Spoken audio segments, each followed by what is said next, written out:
오늘은 히브리서 12장의 내용을 가지고 신앙의 경주라는 제목으로 말씀을 전하도록 하겠습니다. 먼저 히브리서에 대해서 설명을 드리겠습니다. 히브리서는요, 네로 황제가 기독교를 박해했던 때인 주 64년 경쯤에 쓰여졌습니다. 네로 황제는요, 로마 그 도시에 큰 화재가 나니까 자기가 위기에 몰리게 됐어요. 그래서 그 위기에서 빠져나오기 위해서 기독교인들이 화재를 냈다고 하면서 기독교인들을 핍박을 했습니다. 이때 사도 바울하고 베드로가 순교를 당해요. 그리고 수많은 기독교 성도들이 순교를 당했어요. 이럴 때에 그 이제 신앙의 위기가 왔죠. 그럴 때 그 유대인 출신, 처음에는 이제 거의 유대인 출신이 많이 믿었잖아요. 그 성도들이 유혹을 받은 거예요. 유대교로 다시 돌아가고 싶어하는 유혹을 받은 거예요. 왜냐하면 유대교로 돌아가면 핍박을 피할 수가 있잖아요. 그리고 유대교도 같은 하나님을 섬기는 거기 때문에 유대교로 돌아가는 것도 괜찮을 것 같았어요. 이러한 상황 속에서 그 유대인 성도들이 배교를 하는 거죠. 그걸 막고 고난 속에서도 신앙을 지킬 것을 이거를 독려하기 위해서 쓰여진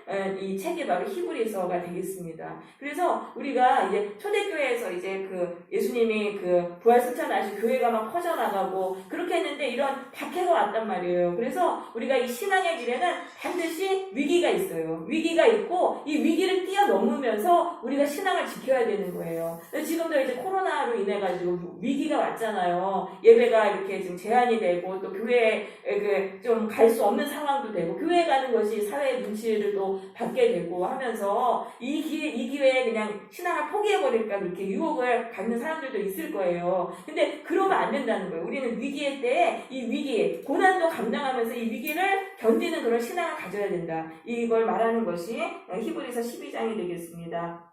그래서 히브리서 내용은요, 앞에서 이제 어떤 걸 설명하냐면은 예수님은 천사보다도 우월하시고 모세보다도 우월하신 분이고 그분은 영원하신 대제사장이다. 그래서 멜기세덱과 같은 대제사장이다라고 말을 해요. 그 유대인들이 멜기세덱이라는 이제 창세기에 나온 인물인데 굉장히 신비하게 여겼거든요. 마치 그러한 분과 같이 영원한 대제사장이시라는 거예요. 예수님이 그 십자가에서 자신의 피로 속죄 제사를 이루셨다. 이제 그 얘기를 합니다. 그러면서 이 속죄의 피로 하나님과 새 언약, 신약을 세우셨다. 구약은 폐해지고 새로운 언약을 세우셨다. 예수님에 대한 신앙을 지켜야 돼요. 구약은 폐해졌고 예수님이 다 이 신약을 세우셨기 때문에 이 신약을 우리가 붙들어야 된다. 그 말을 하는 겁니다. 그러면서 예수님의 십자가가 완전하신 속죄제사다. 예수님의 십자가는 완전한 속죄제사다. 구약에도 짐승제사가 있잖아요. 구약에도 속죄제사가 있는데 구약의 속죄제사는 뭐예요? 인간의 죄, 양심을 고쳐주지는 못한다는 거예요. 인간의 양심. 인간이 지었던 그 죄는 그 죄를 씻어내서 죄에 대한 저주는 풀어내려고 하지만 인간의 양심이 죄로 인해서 자꾸 악해지는 이거는 고쳐주지 못하는데 예수님의 십자가의 보혈은요, 인간의 양심을 씻어주시는 거예요. 죄인도 죄에서 풀어서 의인으로 바꿔주시는 게 예수님의 십자가예요. 그래서 이게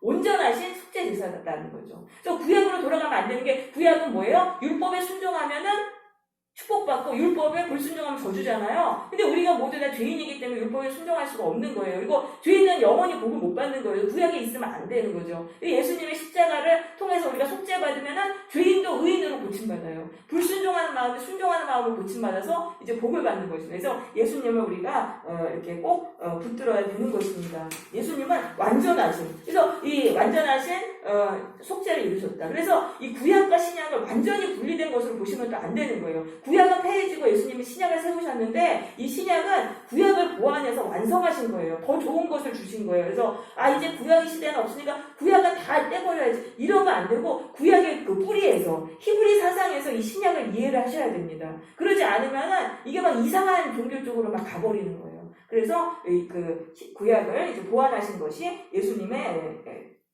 세우신 신약입니다. 예수님께 속죄를 받아야 구원을 받는다는 거예요. 예수님께 속죄를 받아야 구원을 받아요. 그럼 내 인생이 고통스럽고 괴로운 거는 다 죄 때문이라는 거예요. 그 죄는 나의 죄를 포함해서 내 이웃의 죄, 내 가족의 죄, 나와 함께하는 그 사람의 죄로 인해서 고통스러운 거예요. 이 사람이요, 다 이게 박수가 딱 이렇게 같이 맞아야 소리가 나잖아요. 그것처럼 이게 양쪽의 죄가 다 같이 칠 때 거기서 마귀의 역사가 일어나는 거예요. 내 죄도 있고 상대방의 죄가 있는데 그게 맞물려 돌아가잖아요. 그럼 거기에 이제 악한 형들이 들러붙는 거예요. 악한 형들이 들러붙어서 막 역사를 해가지고 인생이 지옥이 되고 괴롭게 되는 것입니다. 그래서 반드시 우리가 속죄를 받아야 돼요. 그러니까 내 마음이 괴롭고 인생이 괴로울 때 우리는 십자가 앞에 가서 이 속죄를 받아야 된다는 거예요. 먼저 내 안에 있는 그러니까 그 죄를 씻어내는 거예요. 왜 나한테 이런 고통이 왔나? 고통을 제거하려고 하지 말고 속죄를 받아야 된다는 거죠. 내 안에 있는 내 안에 이런 죄 때문에 이렇게 됐구나. 이 죄를 보혈로 씻어내고 그 상대방의 죄도 또 씻어내야 되는 거예요. 그러니까 같이 이렇게 예수님의 십자가의 보혈로 이 죄를 씻어달라고 계속 기도하면 그 죄가 씻겨져 내려가는 거예요. 보여지지 않지만. 그럼 거기에 달려붙은 악한 영들이 다 떨어져 나가니까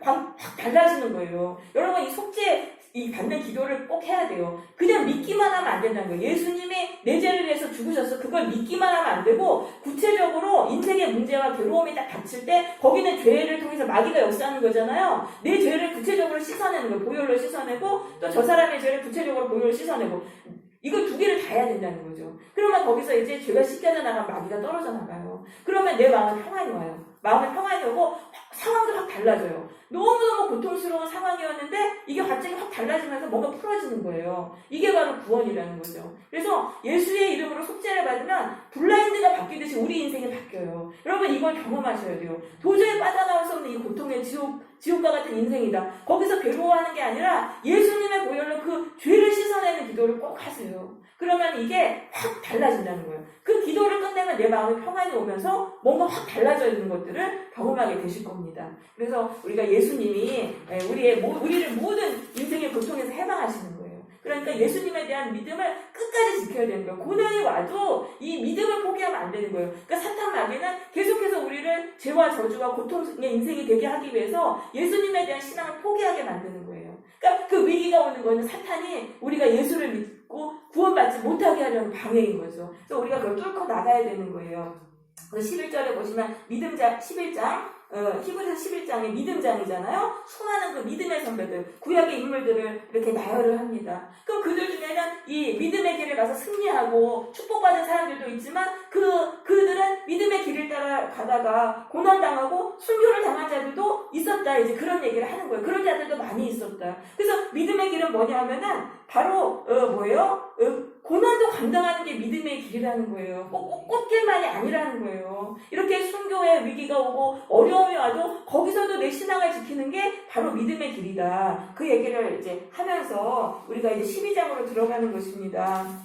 12장 보시겠습니다. 이러므로 우리에게 구름같이 둘러싼 허다한 증인들이 있으니 이 증인이라는 말은요. 이 헬라어는요, 순교자라는 뜻입니다. 순교자가 이제 증인인 거예요. 그래서 순교자들이 이렇게 11장에 많았어요. 순교당하는 그 믿음의 선배들이 많았어요. 그러니까 우리도 그 길을 가자는 거예요. 이 신앙의 길이라는 거는 이 순교의 고난까지도 그냥 감당하면서 가는 길이라는 거죠. 그러면서 우리 앞에 인내로서 다만 경주를 하자는 거예요. 그럼 신앙의 길은 바로 뭐냐면 경주라는 거예요. 결승전이 있어요. 결승전까지 우리가 인내하면서 끝까지 완주해야 하는 경주라는 것입니다.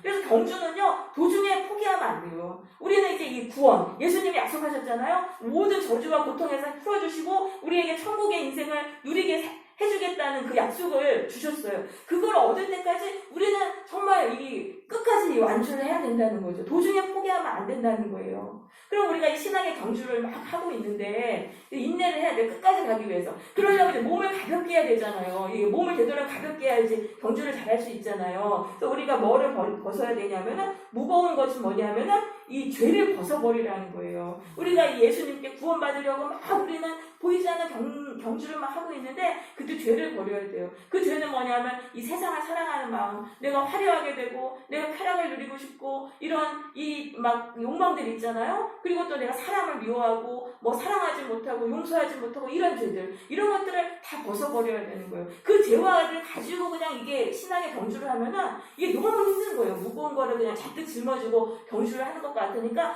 단칼에 우리는 그런 것들은 잘라버려야 되는 거예요. 죄를 다 벗어버려라. 그러니까 옷을 한 번에 벗어버리듯이 죄를 단번에 그냥 확 잘라버리는 거예요. 그러면서 얽매이기 쉬운 죄라고 돼 있어요. 이 얽매이기 쉽다는 거는 함정에 빠뜨린다는 거예요. 죄는 우리를 함정에 빠뜨려요. 신앙의 경주를 잘하고 있는데 이 죄에 빠지면 함정에 빠져버리는 거예요. 그럼 거기서 또 빠져나와야 되잖아요. 그러니까 힘이 들잖아요. 그래서 이 죄를 우리는 버려라. 그 다음에 2절에 보면 믿음의 주여 온전하게 하신 일 예수를 바라보자. 자, 믿음의 주요 온전하게 하시는 이라는 거는요, 믿음의 끝판왕이라는 거예요. 믿음의 끝판왕. 믿음하면 예수님이시죠. 그래서 예수님을 바라보고 우리는 신앙의 경주를 해야 되는 거예요. 그러면 이 예수님은 어떻게 하셨습니까? 그 앞에 있는 기쁨, 이 예수님은 부활하시고 하나님 보좌 우편에 앉으셨다는 거는 하나님의 모든 권세를 가지셨다는 거예요. 보좌 우편은 왕의 그 최고 모든 권세를 가진 그 총리가 앉는 그 자리가 보좌 우편이에요. 그러니까 하나님의 모든 권세를 받으셨어요, 예수님이. 그러니까 그거를 바라보시고 십자가를 참으신 것입니다. 십자가를 끝까지 참으시고 그렇게 견디셨잖아요. 그러니까 예수님을 우리는 바라보면서 이 신앙의 경주를 우리는 해야 되는 거예요. 그러면서 3절에 너희가 피곤하여 낙심하지 않기 위해서 죄인들이 이같이 자기에게 거역하신 일을 참으신 일을 생각하라. 예수님은요, 죄인들이 거역하고 십자가에 달으셨지만 끝까지 거기서 내려오지 않으셨잖아요. 끝까지 억울한 그 고난을 당하셨잖아요. 그 예수님을 바라보라는 거예요. 그러면 우리가 위로를 받아요. 아, 예수님은 나보다도 더 훨씬 힘드셨구나. 이런 걸 보면서 위로를 받고, 그리고 또 예수님이 힘을 주세요. 버틸 수 있는 힘을 주시는 거예요. 그래서 우리는 예수님을 바라보면서 우리가 이제 신앙의 경주를 해야 돼요. 그래서 4절에서는 이제 죄에 대한 얘기를 합니다. 너희가 죄와 싸우되 아직 피 흘리기까지는 대항하지 아니하고 아들들에게 권하는 것 같이 너희에게 권면하신 말씀을 잊었도다. 자, 그래서 죄를 우리가 벗어버려야 돼요. 신앙의 경주를 할 때는. 근데 이 죄를 버린다는 게 쉬운 게 아니에요. 피 흘리기까지 싸워야 되는 거예요. 죄를 버린다는 거는 이게 우리가 죄로 굳어져서 이미 내게 됐잖아요. 그거를 바꾸는 거니까 피 흘리기까지 싸워야 돼요. 그러니까 이걸 안 한다는 거예요. 우리가 신앙의 경주를 하면서 이게 죄를 벗어버려야 되는데 죄만 싸우지 않는 거예요. 피 흘리기까지 싸워야 되니까 그냥 하다 말아버리는 거예요. 그러니까 하나님이 자꾸 죄 버려라, 죄를 버려라 해도 안 하니까 하나님은 우리에게 고난을 주신다는 거예요. 고난을 주셔가지고, 왜냐하면 이 죄를 버려야지만 우리가 완주를 할 수가 있거든요. 그래서 죄를 버리게 하시기 위해서 고난을 주신다는 거예요. 그 다음부터 이제 하나님이 고난을 통해서 우리를 부모가 훈련하듯이 이 고난의 훈련을 하신다는 거죠. 그래서 우리가 고난이 오면은 우리가 그때는 고난에서 풀려나오기 위해서 죄를 막 버리게 되는 거예요. 그렇게 해서 하나님이 고난을 주신다. 그래서 신앙의 경주를 하는 중에 당하는 고난은요, 다 우리의 죄를 버리라고 하시는 하나님의 훈련이라는 거예요. 예수님은 우리를 위해서 고난당하시는, 우리가 죄를 버리기 위해서 그냥 고난을 받는 거예요. 남을 위해 고난받는 게 아니라 우리를 위해서 고난받는 거예요. 그래서 고난을 받을 때는 그때는 더 열심히 기도하라는 거예요. 내 안에 잘못된 것들을 고치기 위해서, 우리가 내가 고침받기 위해서 간절히 이제 기도해야 된다. 그 얘기를 이제 하는 것입니다. 그래서 14절에 보시면 모든 사람과 더불어 화평함과 거룩함을 따르라. 이것이 없이는 아무도 주를 보지 못하리라. 이것이라는 건 거룩함이에요. 거룩함을 따르라. 그 거룩함을 열렬히 추구하라는 거예요. 그래야지 하나님을 만나서 하나님을 깊이 알게 되고 만날 수 있다. 그 얘기 하는 겁니다. 자, 그래서 모든 사람과 더불어 화평함과 거룩함을 따르라. 이 화평함은 그냥 사람들하고 화목을 누리는 거예요. 그리고 거룩함은 뭐냐면 하나님께 전적으로 헌신되는 걸 말하는 거예요. 이 두 가지를 또 해야 돼요. 신앙의 경주를 하면서 아까 뭐라 그랬어요? 죄를 버리라 그랬죠? 죄를 벗어버리고 고난도 인내해야 된다 그랬죠? 그러면서 동시에 사람들하고 또 화목을 누려야 되는 거예요. 사람들하고 화목을 누리고 하나님께는 좀 전적으로 헌신을 해야 된다는 거예요. 그러니까 이 신앙의 길이 보통 이게 쉬운 일이 아닌 거예요. 만만한 게 아니에요. 한마디로 이게 빡센 경주라는 거예요. 자, 그런데 우리가 이 두 가지를 다 해야 돼요. 우리가 하나님하고 거룩하는 건 그래도 성도들이 좀 합니다. 하나님께 헌신하는 걸 하는데 사람과 화평을 누려야 되는 거예요. 사람과 화평을 누리면 이 부분이 약해요. 근데 이거를 해야 되는 거예요. 왜냐하면은 그 로마서 14장 17절에 보면 하나님의 나라는 의와 평강과 희락이라고 돼 있어요. 의라는 건 진리를 따르는 거고요. 이 평강은 사람들과 화목을 누리는 거예요. 그걸 통해서 희락, 기쁨을 누리는 게 하나님의 나라인 거예요. 그러니까 내가 하나님의 나라를 정말 누리고 살려면 사람들과 화목을 누리는 게 중요합니다. 사람들과 화목을 누려야 되는데 그걸 누리지 못하는 게 뭐냐면 15절에 쓴뿌리라는 거예요. 쓴뿌리. 보세요. 쓴뿌리가 나서 괴롭게 하여 많은 사람이 이로 말미암아 더럽게 되지 않게 하라. 우리의 마음속에서 쓴뿌리가 돋잖아요. 쓴뿌리는 뭐냐면 과거에 사람들한테 받았던 상처와 아픔이에요. 이게 이 잠재에 있다가 이게 돋아나잖아요. 그러면 이게 바깥으로 나오면은 내 안에서 주변 사람들은 막 괴롭게 해요. 주변 사람들에게 막 괴롭게 하고 그 사람들도 내 죄로 다 오염을 시켜버립니다. 그래서 이 쓴뿌리를 우리는 제거를 해야 돼요. 예수님을 믿을 때는 반드시 이 쓴뿌리, 이 내적 치유를 받아야 된다는 거죠. 내적 치유. 왜냐하면 우리가 지금 예수를 믿는 상황에서는 우리는 이제 현재는 죄를 별로 안 지어요. 현재 내가 짓는 그 죄는 많이 버리고 그러는데 과거에 받았던 상처와 아픔, 이 쓴뿌리가 돋아나면은 주변 사람들을 괴롭게 이제 하는 거거든요. 그래서 우리가 이 과거에 받았던 상처, 사람들에게 받았던 상처와 아픔을요, 우리는 보혈로 예수님의 십자가 앞에 가지고 나서 가서 이거를 씻어달라고 그래야 돼요. 이렇게 기도하면 그게 내적 치유가 일어난다니까요. 별게 아니에요. 내적 치유는 별게 아니고 보혈이 그 예수님의 보혈로 내 안에 있는 아픔과 상처 보혈로 깨끗하게 씻어주세요. 이걸 하루에 우리가 5분, 10분이라도 계속적으로 꾸준히 하면은 이게 씻겨져 내려가는 거예요. 씻겨져 내려가고 또 성령의 불로 이게 타버려요. 성령의 불로 타버리니까 굉장히 자유해져요. 그래서 여러분 꼭 이 쓴뿌리를 내 안에 있는 이 숨겨진 이 아픔들을 우리는 다 하나씩 다 이거를 보혈로 고침받아야 되는 것입니다.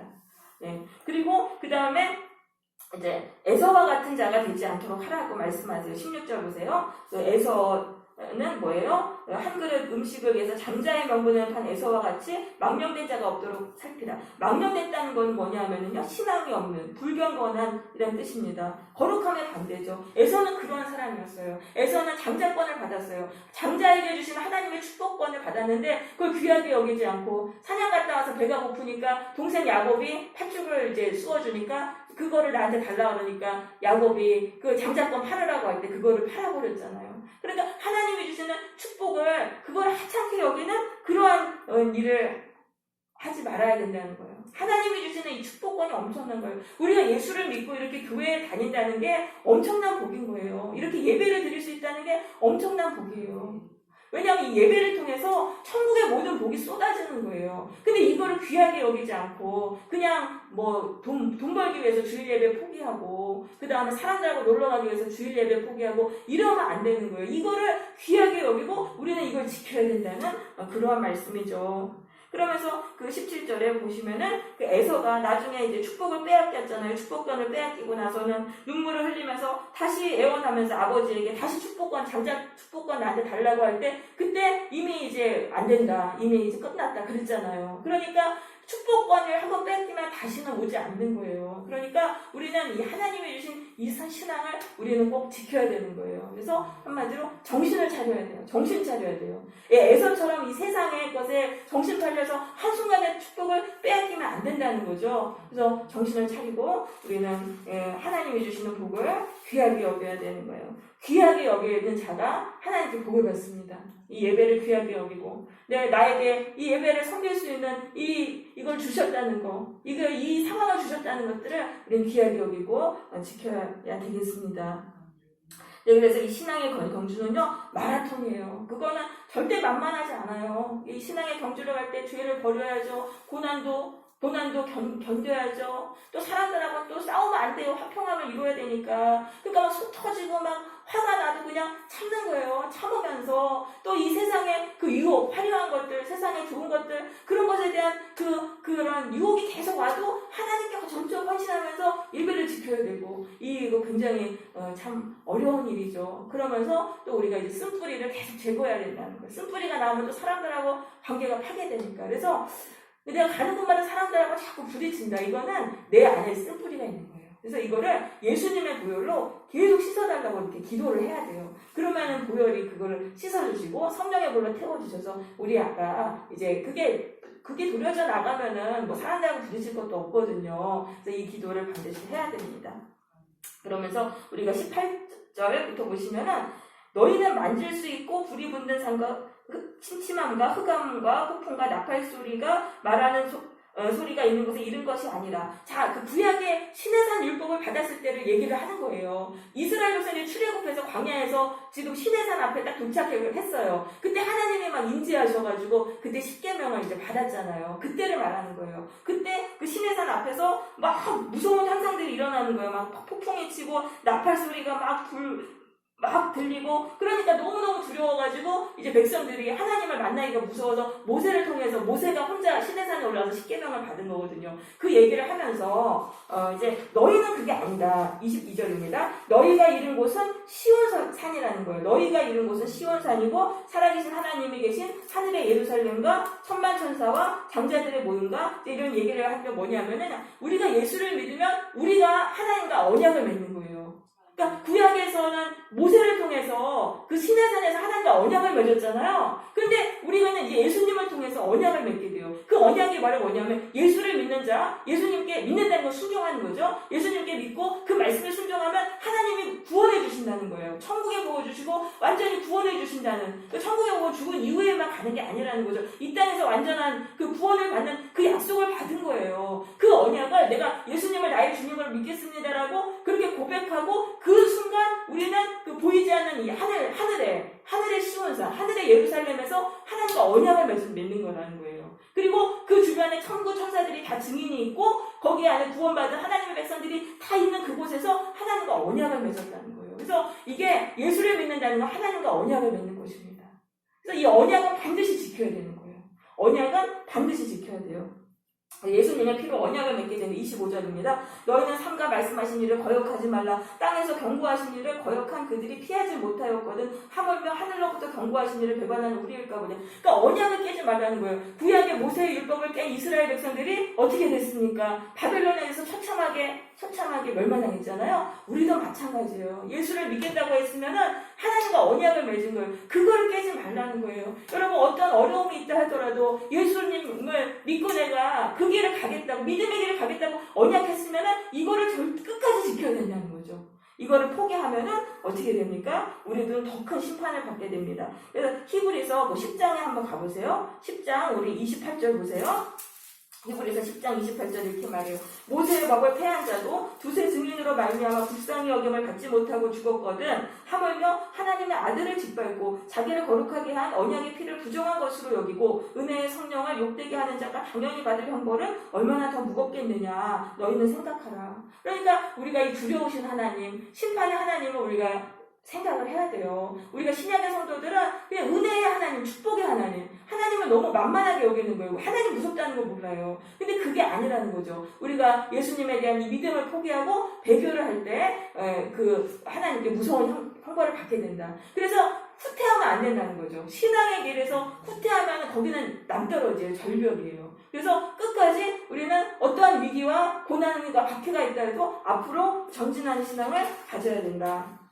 그 다음에 이제 26절입니다. 그때에는 그 소리가 땅을 진동하였거니와 이제는 땅과 하늘도 진동하리라 라고 하셨느니라. 자, 하나님이 우리에게 오시면, 우리의 삶에 오시면 진동이 일어난다는 거예요. 구약에서 이스라엘 백성들이 시내산에서 하나님이 임재하시니까 막 진동이 일어났잖아요. 우리도 그래요. 예수를 믿으면 이제 하나님이 우리가 오시면은 우리의 삶에 우리의 인생에 진동이 일어나요. 그럼 그 진동을 왜 주시느냐면은 27절에 이유가 나오죠. 진동하지 아니하신 것을 영존하게 하시기 위해서 그렇게 흔드신다는 거예요. 우리의 삶에 하나님의 나라, 영원하신 그 하나님의 나라를 세우기 위해서 우리의 삶을 흔드신다는 거예요. 우리가 예수를 믿기 전에 우리가 사탄이 쌓아놓은 우리 속에 나라가 있단 말이에요. 이거를 하나님 흔드시는 거예요. 왜냐하면 이 사탄의 나라가 우리 가운데 세워져서 거기서 우리가 살면은 우리는 계속 요동하게 돼요. 내 감정에 따라 요동하게 되고 상황에 따라 요동하게 되잖아요. 그러니까 하나님은 우리 구원이라는 건 뭐냐면 내 안에 세워진 잘못된 그런 인생들을 다 허무시고 하나님의 나라를 내 속에 세우시는 거예요. 하나님의 통치를 받는 그 나라. 근데 그 나라가 세워지면 우리는 요동하지 않아요. 하나님이 주시는 그 나라 속에 살면은 흔들리지 않는 거예요. 그러니까 그 고난을 어떻게 봐야겠냐 하면은 고난은 하나님이 우리의 그 잘못된 걸 다 허무시는 거예요. 그리고 다시 하나님의 나라를 세우시는 과정이라는 거예요. 그러니까 이 고난을 견뎌야 되는 거예요. 이게 우리한테 좋은 거라는 거죠. 고난을 통해서 잘못된 것들을 다 부수시고 하나님의 정말 좋은 그 나라를 우리 안에 세우시는 것입니다. 그래서 우리는 고난을 우리가 끝까지 감당하고 경건함과 겸손함으로 하나님을 기쁘게 섬겨야 돼요. 그래서 흔들리지 않은 나라를 이미 받았어요. 예수를 믿으면 이제 받은 거예요. 그 길을 향해서 가는데 그 과정에서 이제 잘못된 것들이 무너져야 되니까 우리는 또 그게 고난이죠, 우리에게는.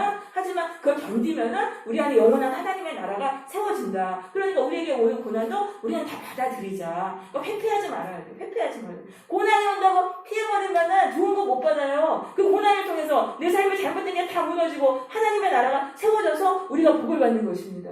그래서 우리는 끝까지 견뎌야 되는 거예요. 그래서 하나님은 소멸하는 불이십니다. 그래서 잘못된 건 하나님은 그냥 다 불태워 버리신다. 그러니까 하나님께 믿고 맡겨요. 하나님 왜 이런 고난을 주십니까? 한국교회에 왜 이런 코로나 위기를 주십니까? 교회가 다 망하지 않습니까? 절대 망하지 않아요. 하나님은 이 코로나 위기를 통해서 우리 한국교회가 지금 잘못된 방향으로 간 걸 다 무너뜨리신 거예요. 다 무너뜨리시고 하나님이 더 좋은 정말 바른 모습으로 하나님이 다 만들어 가시는 과정이라는 거죠. 그래서 우리가 어떠한 고난 속에서도 끝까지 신앙을 지키세요. 하나님을 신뢰하세요. 이 길을 가다가 어려움이 오고 그걸 통해서 하나님은 우리를 구원하신다는 거를 우리는 꼭 믿어야 되겠습니다. 네, 우리 모두 신앙의 경주를 하는 자들입니다. 우리 모두 고난 속에서도 포기하지 않고 끝까지 신앙의 경주를 완주하시기 바라요. 그래서 구원받고 천국의 복을 누리는 인생이 되시기를 바랍니다. 네.